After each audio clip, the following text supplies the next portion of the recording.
Heidi. Hi, everyone. We're already laughing. Hello, everybody. How is everyone doing? We're glad you joined us. Yes, we are. We are already having fun on Wednesday. It wouldn't be the same if we didn't have some laughs and some giggles. And so we hope you're joining us. And now's the time to go text your friend and be like, hey, jump on with Dr. Heidi and Kellie. Let's hear what's going on today, because today we're going to talk about what the heck should we eat. But before that, how was everybody's Thanksgiving? Yeah, mine was calm, uneventful, and yummy. How about yours? My preview of Thanksgiving was amazing. I did do a lot of cooking, but it was super, super fun. I think our leftovers are almost out of the fridge now. The only thing we still have left is this little teeny piece of ham. I keep telling my husband, like, that's still in there. He's like, I'm saving it. I'm saving it to use it for breakfast for when I'm off. I'm like, okay, don't forget about this thing. It's time for it to go. Right. The actual Thanksgiving for us, because we did it like it early, was delightful golfing, a little chilly out there in the golf course, that's for sure. And then just so much fun, decorating. And I don't get big into football, but I love college football when my college plays the competitive schools rivalry and we win. Oh, there you go. Yeah, just like we talked about it a little bit earlier, is my favorite part of the Thanksgiving was the fact that the Cowboys won and Dolly Parton got to sing in the halftime. Yay! She was amazing. I know a few people were like, oh, give it up at 71 or whatever. Give it up. Are you kidding me? I hope we all look and feel and can perform as good as Dolly at her age. Right, she's 72, FYI, Oh, and so she's sorry. kicking Missed it your and taking birthday. names.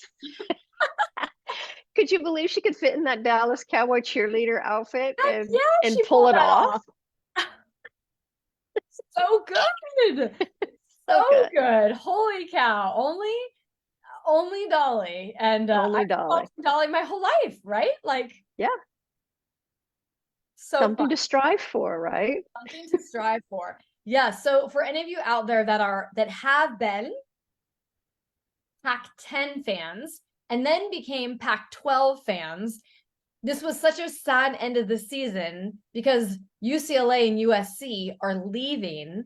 So I think even some other schools are leaving the Pac-12 so they can get more like showtime on TV and stuff like that. Oh, The wow. poor Pac-12 is no longer what it once was. It's kind of like dissolving and it's sad.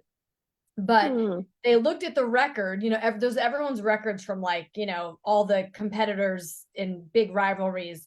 And I'll just tell you ours for U of A versus Arizona State. So University of Arizona versus Arizona State, the Wildcats and Sun Devils, they've battled for like 123 years or something. It's crazy. Wow. We're one game off from exact tie of how much each school has won. Is Oh that my gosh. unbelievable? And a lot of times, whatever school's better that year doesn't win. Yeah. It's just Interesting. such a mind game. But we looked up all the statistics and I'm like, that is crazy. There was one tie, and then the wins and losses are off by one game. Amazing. So are they going to play a game to finish that Right. out or keep it going, right? Yeah, It's yeah. going to go either way, right? I think the battle with them will keep going, even though we won't be the Pac-12 anymore. But Yeah. I don't know. So you guys let us Amazing. know. Are you football fans? Maybe you're college, maybe you're, pro NFL. I don't know. My poor husband's been a little bit sad about his Chargers now, the Los Angeles Chargers. But he's a true fan through and through, whether they were in San Diego, now in Los Angeles, whether they're winning, whether they're losing. He is a true Chargers fan. He comes out whenever the game's on, he's got his jersey and his hat and he's like in it, like which I love, right? It's fun to be all in. And to win it, I love people like that. Just like, I am a fan.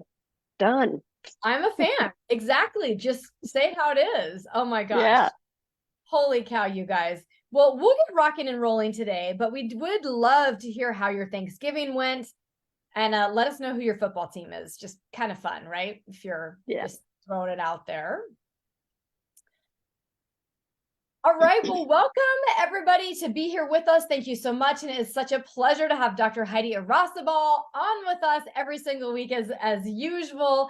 It is just a gift that we can have the wisdom, the knowledge, the education, the fun, and, really be able to provide something that people can walk away with 1% getting better in their health, Heidi, right? Yeah. I mean, it doesn't have to be huge and big, but let's talk about some really important key things that if you just begin to implement, there's a compound effect. We talk about the compound effect in money, but often, you guys, it's this compound effect in your health.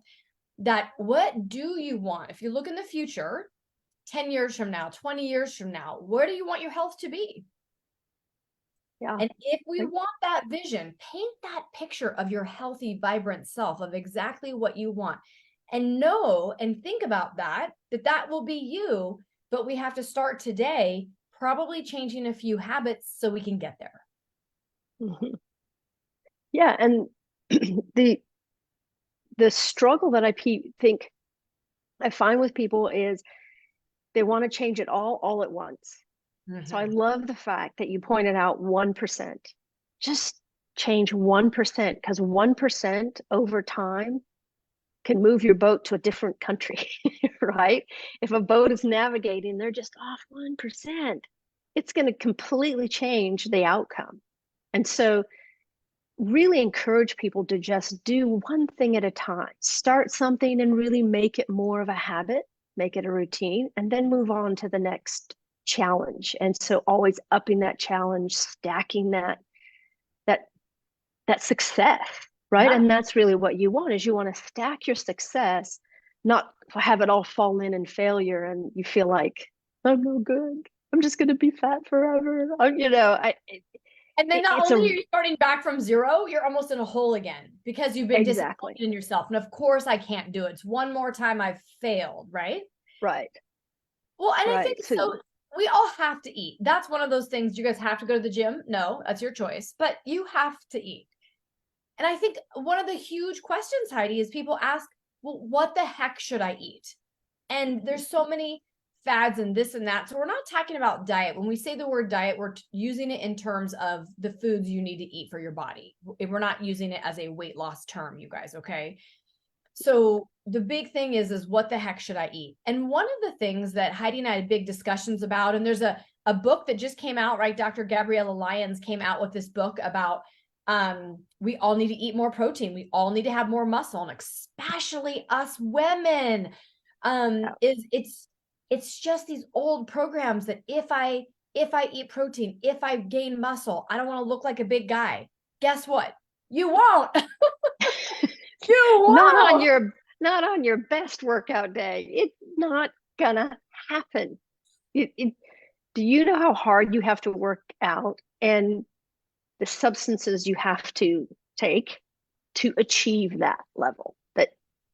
So no one, it's not going to happen. You will tone up, you will lose weight. You may not change the weight on the scale because you've lost fat, but increased muscle mass.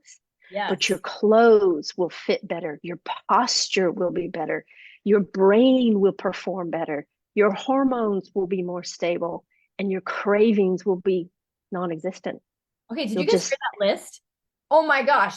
Check, cravings better. Check, your clothes fit better. Check, you're feeling better. Check, your brain's working. I mean, hello? So Heidi, how do we do this? Like, let's just say, because the big thing that people tell me is I don't have that in my house. So one, you've got to set up weekly, monthly to have protein sources, clean, healthy protein sources at home on a regular basis all the time so that you can eat enough and you can be prepared. And so maybe let's just go through some of the foods and then let's talk about in a given day, how they could integrate some of that to make sure they're getting enough protein in their meals and really starting their day with protein. Because I think people they're scared of it. It's so Mm-hmm. strange. I think people are scared of it. That's such a great point, Kelly. So many people that come in and I say we have to increase your protein. You can see the pedal being pushed on the brakes. They're pumping the brakes, going ah. I don't know why we got afraid of protein. Mostly because there is dirty protein out there. So yes, there's dirty protein out there in that the high fat proteins, uh, polished with corn-fed beefs and glyphosates, things like that, GMOs. So if you are going to choose a source of protein, you really want to choose a clean one, no matter what it is, chicken, turkey, beef, and you want to vary that up because each one of those gives and feeds your microbiome and your muscles a different set of substances. And so they can produce more healthy nutrients inside your body. So the key to protein is just get a clean source. And there's plenty of clean sources out there. So when we say protein, everyone goes immediately to red meat. Yeah. And I think that's And where it the doesn't, scare goes is, yeah. oh, I can't eat that much red meat. It's bad for my heart. I'm going to have high cholesterol. I'm going to have high blood pressure. That's, I think, a lot of the scare. Yeah, and it's not unfounded for some people. Some genetics don't really say you should be loading up on beef. And there's some testing that if you do have a fear of that, there's some testing that maybe in our mastermind we could talk about more of the specific testing that you can monitor. Okay, I'm too heavy in the red meat. I need to back off and do more of the chickens. Turkey is very much the same molecular makeup as red meat. So going with turkey, you're actually getting a leaner, more potent meat than a chicken, but not as toxic, or can be if you have cardiovascular issues in the family, as the red meats. But coming back to it is a mixture of both, making sure you're getting about 30 grams your first meal of the day, not the weight of it, but the amount in the product, right? So that's 30 grams of protein. That's 2 eggs, 2 clean sources of sausage, maybe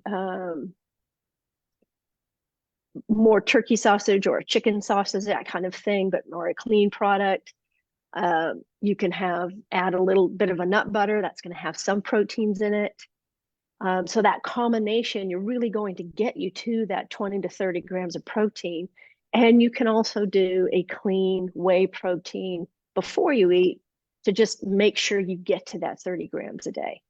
But you want to have the bulk of it where you're eating, because there's so much messaging and data that goes through the body. When we smell, when we see, when we chew, we just digest better, and we use the nutrients we digest much more efficiently when it goes through that process. The body has a process. It likes to do the work that it was intended to do. So allow it to do it. But that's really where you want to really bookend it, getting the 30 to 40. Dr. Lyons, Gabrielle Lyons, who wrote the book that you mentioned, Forever Strong, she even talks about 50 grams per meal, because we should get 1.2 grams of protein per body weight a day. Per body weight. Wow. Per body weight. So, and a lot of with my people who are overweight, I don't want them to have the protein for that weight because they're carrying too much weight. So we shoot 4 grams per day of their target weight. Target weight, yeah. And then we talk about a reasonable target weight, because everyone goes way too low, but they're a reasonable target rate. And then we work from there. But you really want to start your day establishing your insulin level, which is getting plenty of protein, plenty of fats, and in this order.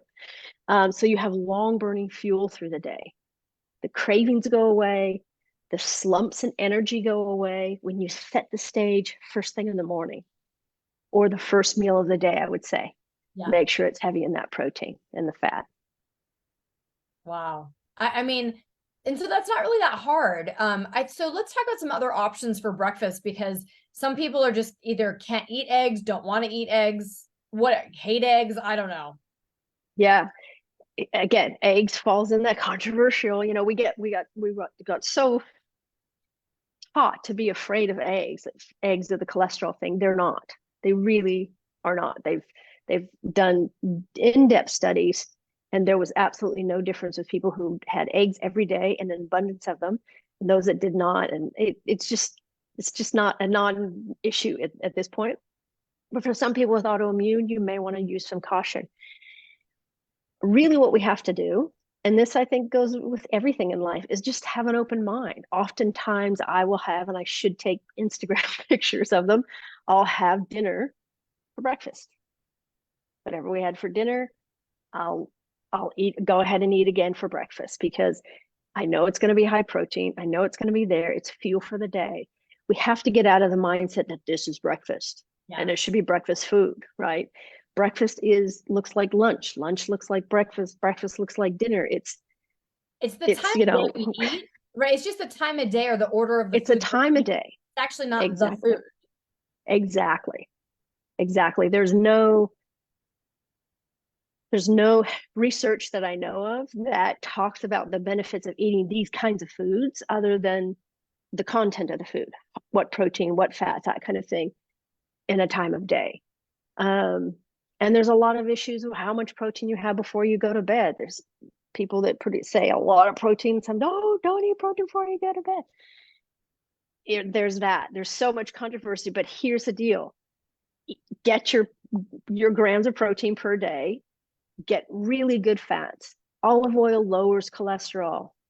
Hear me when I say I see it over and over. When we increase the amount of good, clean olive oil with people, cholesterol goes down. Damaging the effects of inflammation and all that go down. It is amazing. How many millions of Mediterraneans can be wrong, right? It really works. Increase your good fats, your olive oil.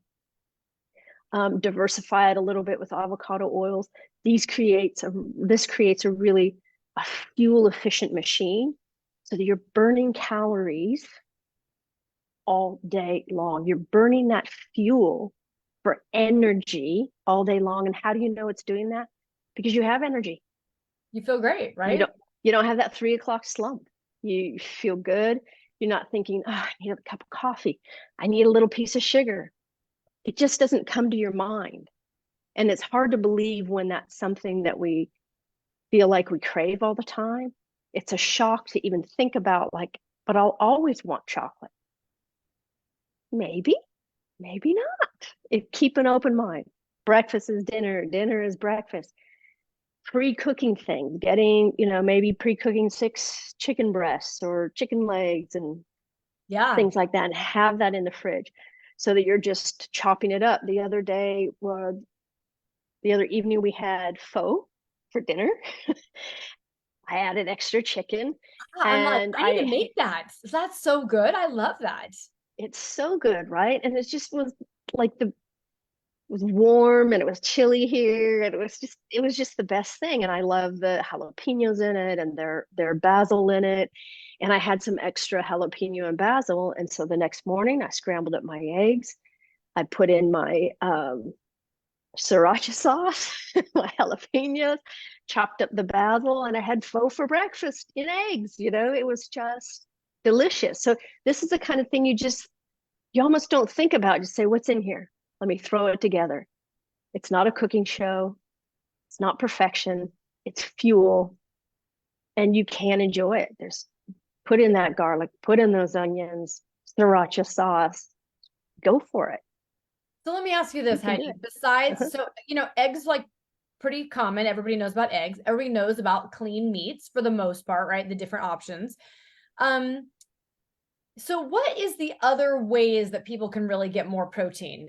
Obviously, like you were talking about the whey protein, and a lot of people are into all the shakes. I always felt like when I ate them, when I drank them, after I would drink them, I still wanted something to chew and eat. And I just realized it just wasn't me. I'm just not a shake person. So I don't do that. Sometimes I add protein into some of the things I'm making. Mm-hmm. So it just gives the breads or the whatever, or if I'm making some protein pancakes, right? But how else can people get better sources of protein, or what even are for people? Because they're like, is it meat and eggs? And beyond that, I'm stuck. Yeah. Well, there's the vegetable protein. that you can do. It's not a complete protein. And again, it's not debatable. That is fact. It is not a complete protein. Tell people what that even means. I don't even think people understand what that means. So when they talk about a complete protein, so proteins have a sequence of amino acids that then give our body the energy, our brain makes our neurotransmitters, makes our hormones. These amino acids give us the muscle building capabilities. That's what we get from that protein, is the end result is those amino acids. So that's another way to get more of what you need with the protein, is getting an amino acid, not a branch chain, but specific amino acid chain. And back to vegetable protein, they're not a complete protein. So they're not have all the amino acids in them, nor do they have the amount of the amino acids in them that they would create that a animal protein would have. And so the research says, Dr. Lyons, really, she went in depth into a research with it. And it's about, you have to eat 20% more plant protein to even equal what you have with the animal protein. So it's doable.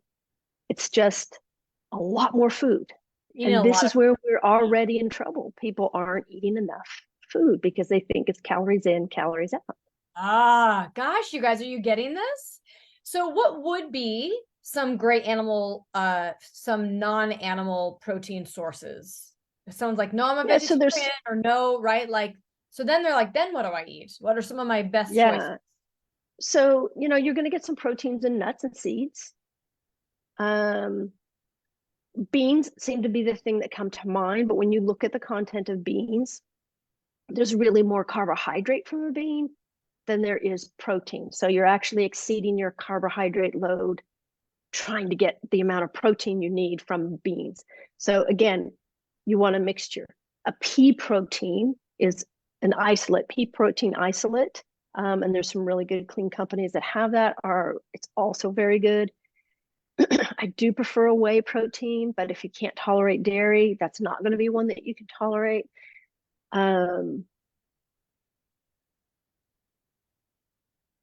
There's soy proteins, and soy gets a bad rap. Mm-hmm. It's quite powerful. It's quite good food, but not all soy is created equal. So again, you just want to look for a really clean product, not a lot of sugars. In fact, the shake shouldn't be too sugary, or the powder shouldn't be too super yummy. So you want to look for those things. The ideal time to use them is before you actually eat, because just as you experienced, Kelly, you drank the shake and yet you felt like, I'm not satisfied. I'm not satiated. Because we didn't get to go through that process. Our brain and our nervous system didn't get to go through the process of, I ate food, I'm getting energy, And so the best time to do a protein shake is before you eat. So have your meal, do your shake. You're going to eat slower. You won't consume as much because you will have the nutrient density that flips that switch of satiation, but you'll have the chewing power so that the body starts to go through that process, get you nutrients, absorb those nutrients, and give you energy. So that's a wonderful way, a combination of help manage weight, but also getting the amount of protein that you need. Yes. And the only way to really have it, you guys, make sure you're having it, is whenever you do your weekly shopping, you gotta, it should be on your list every week. Those sorts of things shouldn't change. You've got to be getting it. You've got to be having it. It is that imperative. And when I go and I travel, that is probably the hardest time for me with some of the other, restrictions of my eating, to get enough protein.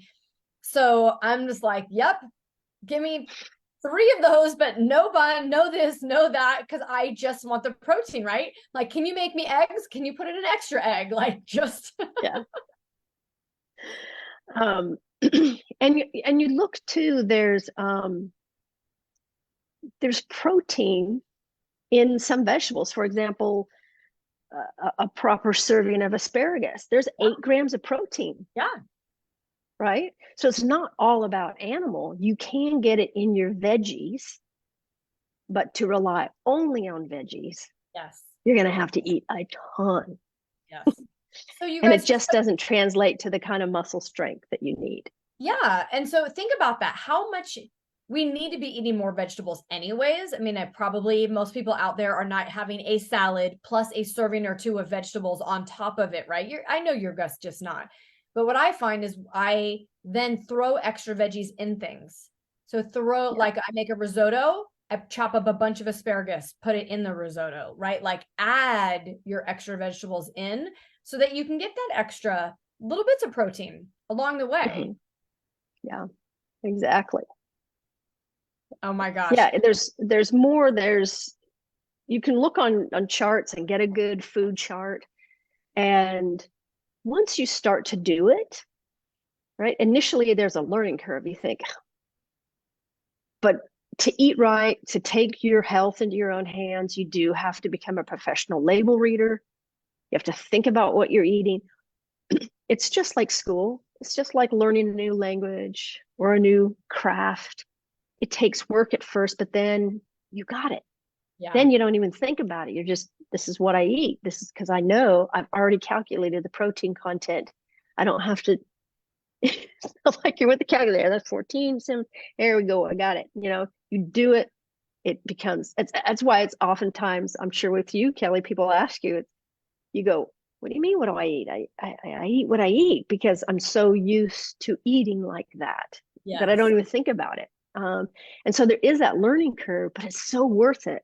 And you learn so quickly, right? It's not so quickly. And I mean, today with technology, right? I mean, you guys go to Google, ask it, what are the top, 10 vegetables with protein? Save it when you're shopping, go pick from that list. I mean, right? Every week, pick 3 or 4, have it, make sure you have it. It's really doable, but you have to put it in the forefront of saying, I'm going to eat more protein. I'm going to get 1% better, and I can get better by just eating more protein. I'll be healthier. Yeah. There's your 1%. And you have to also allow, and let us say this for safety reasons, right? Yeah. You have to allow your body to adapt to a new environment that's coming in. So if we're giving it new information, if it's loads of protein all of a sudden, and we haven't had protein, our body hasn't been used to making protease enzymes to break those proteins down. Because if the need isn't there, the body stops wasting energy making it. So that makes it, it's so brilliant, highly regulated system, right? So if you want to start, if you haven't had a lot of animal protein specifically, and you want to start adding that back in, add it in slowly, couple tablespoons at a time. Allow your body to acclimate, to start to get the signal, we need to make more protease, start breaking down these proteins, and then slowly increase it. Let that be 6-8 weeks. There's no race to this finish line. You just need to get to the finish line and cross it strong. You guys, this is great. And what I think you're going to find is by upping your protein, your craving for carbs will go way down.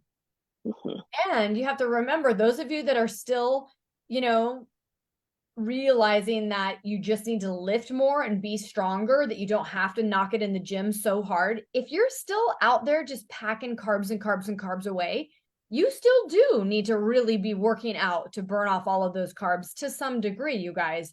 So really be mindful of, is this going to support my body? Everything that you're eating, you should have a conversation with yourself, just very short, like, oh, is this going to support my body? Yes or no. Sometimes it might be no, and you still choose to do it, right? That's just a little bit. But the awareness and giving yourself permission of, okay, that's okay. I'm choosing it. It's not just automatic and that I'm choosing it. Yeah, absolutely. Wow, you guys. Well, I would suggest, right, 2 great books is her book. What's the title? Forever Strong? Forever Strong. Forever Strong. And then the second book, if you're really looking for a cookbook more, is Sean Stevenson just published a book called The Eat Smarter Family Cookbook. and it has all sorts of really great recipes. If you're somebody that just wants it done for you, go grab that book. It's out right now. And so there's so many resources, whatever you need, whether it be a book, whether it be a podcast, whatever it is, don't let that be an excuse of still eating the same way when you know you can eat at least that 1% better. Yeah, absolutely. And there's companies out there to get you started, to give you some ideas. One just came to mind, and then it's called Plate Joy, platejoy.com. And you can set up a subscription, and you can say, I want to go heavier protein. I like these vegetables, and they will send you recipes, specific recipes on those things. And we know recipes, we know how to cook and stuff like this, but we did it just because we thought, I wonder if it does make it easier. It was really nice. We didn't have to think about what to cook, right? Oh, let's do this spicy enchiladas, gluten-free, dairy-free, and yummy, right? That's the key. It has flavor, it has beauty when you look at it, and it was easy to make. Nobody has time anymore, but you have to make time to do your cooking because it's your health. And that may be a great place to start. We did it for about 6 months. We learned the recipes that we loved, and then we just went from there. Anytime we get stuck, we think, should we call Plate Joy? Should we sign up again? Maybe they have new recipes. So I really like that company because they do use clean products. They tailor make it to you. Give it a try. That may help get you started. I love that. So we'll drop all of this, you guys, down in the show notes and down in the comments so that you guys have, access to the information, and try maybe to say, hey, that's a great idea. Once or twice a week, I'm going to have meals delivered like that you can make, to just get you off the right foot. Right. And then you help subsidize the other meals, but it just gets you thinking like, if I can just take the load off 1 or 2 nights a week, that would be lovely. Because normally I think that's it. We just get tired. We're in decision overload, and then we make poor decisions. And usually food is one of those poor decisions. Yeah. It's quick. It's easy. I don't want to think about it. Nope. Nothing is more important besides the care of your family than your health. Yes, you guys. So we hope when we're talking about what the heck should I eat, the big takeaway was protein today is we all need to eat protein. We all need to eat clean sources. We all need more of it. How you bookend it morning and evening, and how to make sure you're really getting enough throughout the day. And it may take yourself a month or 2 to figure that out. And it may take you time to adjust your body if you're really not been eating enough to eventually get yourself up to that level of protein in your day. Yeah. Go slow. Turtle won the race. The turtle won the race. Oh my gosh, you guys, it's always that person that doesn't quit, right? Yeah. So just don't quit on yourself. And we know that if you want to improve your brain health, if you want to balance your hormones, if you want to cut your, cravings, if you just want to feel better, sleep better, eat more protein. So much goodness in eating more protein. Yep. Perfect answer. And not a pill. Yeah. Who knew? Who knew? Oh my goodness gracious. Well, everybody, it's been so delightful today, and until next time, but I do want to let you know, upcoming in the 2024 year, that Dr. Heidi and I are going to be putting on a few different series of things. So anything that you're really looking to know, reach out to us and we can help put it on, but be looking for a series of cellular health and wellness, be looking for a series on autoimmune, be looking for a series potentially on hormone health, because those are things that people are really asking for. And we want to bring you the knowledge so that you can, live a little bit better and truly become extraordinary. So with that, you guys, we will see you all soon. Take care, everybody. Be well.